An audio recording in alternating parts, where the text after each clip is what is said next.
잠복성 하지정맥류라는 이제 용어를 간혹 많이 쓰게 되는데, 이건 뭐 정확한 용어는 아니지만 혈관이 튀어나오지 않으면서 불편한 증상만 있는 하지정맥류를 보통 이제 이렇게 대중적으로 부르는 경향이 있습니다. 어쨌든 이렇게 튀어나오지 않고 불편한 증상만 있는 경우에는, 물론 하지정맥류 수술을 하는 경우도 있습니다만은, 수술을 하지 않고 좀 지켜보면서 다른 방법으로 이 잠복성 하지정맥류가 더 진행이 되지 않고 불편한 증상을 좀 개선시키도록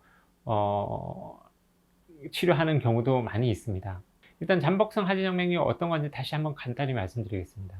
하지정맥류라는 것은 원래 이제 신부정맥 쪽에서 가던 피가 이 복제정맥이 문제가 생기면 그쪽으로 피가 거꾸로 고이게 되고, 거기에 연결되어 있는 혈관들이 이렇게 튀어나오는 것이 일반적인 하지정맥류입니다. 그런데 이렇게 이제 튀어나와서 피가 거꾸로 고이는 현상이 벌어질 때, 이렇게 위에서부터 고이는 것이 아니라 중간부터 밸브에 문제가 생겨서 중간에만 이렇게 밸브가 벌어져서 피가 거꾸로 고이는 현상이 벌어지는 경우가 많습니다.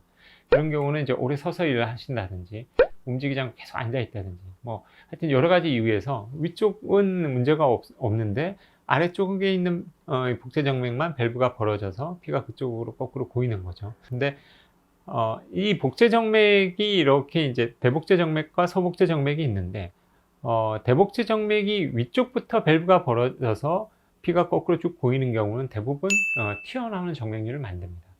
그런데 이 복제정맥이 아래쪽 부위에만 밸브가 벌어져서 피가 거꾸로 고이는 경우도 있습니다. 이런 경우는 밖에 혈관을 잘 만들지 않으면서 불편한 증상만 만드는 경우가 많습니다. 보통 이런 경우를 이제 잠복성 하지정맥류가 라고 많이 표현을 하게 되는데요. 위쪽에서부터 고여서 혈관이 만들어지는 것이 아니라 중간부터 고여서 그 신경 가까이 있는 부분만 피가 팽팽히 고여 있다 보니까 불편한 증상만 생기는 하지정맥류가 이제 생기게 된 것입니다. 뒤쪽 소복제정맥도 마찬가지입니다. 위쪽부터 고이는 게 아니라 중간부터 밸브가 벌어져서 고임으로써 신경 가까이 있는 부분만 팽팽하고 저리고 불편한 증상이 생기게 되는 거죠. 자, 이런 경우는 이제 물론 이 문제가 있는 정맥을 갖다가 제거해주는 수술을 해도 됩니다만은, 이렇게 튀어나온 게 없이 불편한 증상만 있게 되면 수술 말고 다른 방법이 없을까를 고민하시는 분들이 많습니다. 그래서 보통은 이렇게 이제 불편한 증상만 있는 하지정맥류 있는 경우에는 압박 스타킹이라든지 운동이라든지 뭐 약물 치료라든지 이런 걸 이제 먼저 해보는 경우가 많은데요. 이렇게 이제 그런 치료를 하면서 추적 관찰을 할 때, 저희가 이제 추적 관찰을 하면서 하는 검사는 결국은 이 복제정맥, 이 역류가 있는 범위가 더 늘어나느냐 아니냐를 보는 겁니다. 복제정맥이 역류가 예를 들어서 여기서부터 여기까지 진행이 되고 있었는데, 그 다음 몇 달 있다가 검사를 했더니 복제정맥의 역류 범위가 더 늘어났다든지, 아니면 혈관을 밖에다 튀어나온 정맥류를 살짝 만들기 시작했다든지, 이런 경우는 이제 점차 무조건 진행을 하는 거기 때문에 그런 경우는 빨리 수술을 하는 게 좋고요.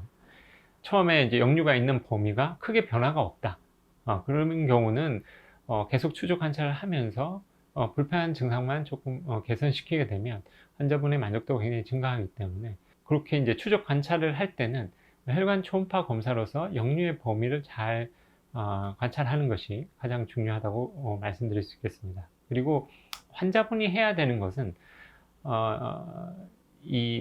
무엇보다도 이 문제가 있는 정맥 쪽에 피가 고인 피가 빨리 순환이 되도록 하는 것이 굉장히 중요합니다. 이게 무슨 말이냐면, 이렇게 그 표제 정맥 쪽에 피가 많이 고이더라도, 하지정맥류에서 피가 고이더라도, 우리가 이제 종아리 펌프 운동을 많이 하고 종아리 근력을 잘 키워서 펌프 운동을 잘 하게 되면 고였던 피가 관통정맥을 통해서 다시 심장 쪽으로 갈 수 있는 찬스가 생기게 됩니다. 즉, 운동을 많이 해주고 움직이지 않고 가만히 있는 자세를 피하게 되면 종아리 근육이 피부 쪽에 있는 고였던 피를 근육 안으로 집어넣어서 다시 근육 안에서 심부정맥을 통해서 빨리 심장으로 갈 수 있게 해주게 됩니다. 그런데 운동을 하지 않아서 근력이 약화된다거나 근력은 좋으시더라도 움직이지 않고 오래 앉아있는 자세를 취하게 되면 이 피부 쪽에 있는 정맥들이 심부정맥 쪽에서 피가 빨리 심장으로 가야 되는데 가지 못하고 근육 안에서부터 이 심부정맥의 피가 고이게 되면 결국 표재정맥에 있는 피도 빨리빨리 갈 수가 없습니다. 계속 고여 있게 됩니다. 이런 상태로 계속 오래 놔두게 되면 이 피부 쪽에 있는 밸브의 변성이 더 빨리 진행을 하게 되고 점차 더 진행을 하게 됩니다. 그래서 반복성 하지정맥류가 있어서 불편한 증상만 있는 하지정맥류가 있으신 분들은 가장 열심히 하셔야 되는 게 종아리 근력 운동입니다. 종아리 근력 운동을 많이 하고 움직이지 않고 가만히 있는 자세를 가능하면 피하는 것이 좋습니다. 한 가지만 더 말씀을 드리면 이렇게 빨리 피를 심장으로 보내게 하는 데 있어 또 하나 좋은 역할을 해주는 게 이제 압박 스타킹인데요. 압박 스타킹은 이 종아리 근육의 펌프 운동을 도와줘서 피를 빨리 심장으로 보내는 효과는 있는데 이 압박 스타킹을 계속 신게 되면 이 종아리 근육이 해야 될 일을 압박 스타킹이 자꾸 도와주다 보니까 종아리 근육은 자꾸 약화될 수 있습니다. 그래서 압박 스타킹은 움직이지 않고 어쩔 수 없이 오래 앉아서 일을 한다거나 서 있을 때는 그 스타킹을 신고 조금씩 움직여 주되 운동을 한다거나 많이 움직인다거나 아니면 운동을 하는 시기에는 이 압박 스타킹을 벗어야지만이 이 종아리 근력이 생기면서 힘이 생기고 이 펌프 운동이 좋아지게 됩니다.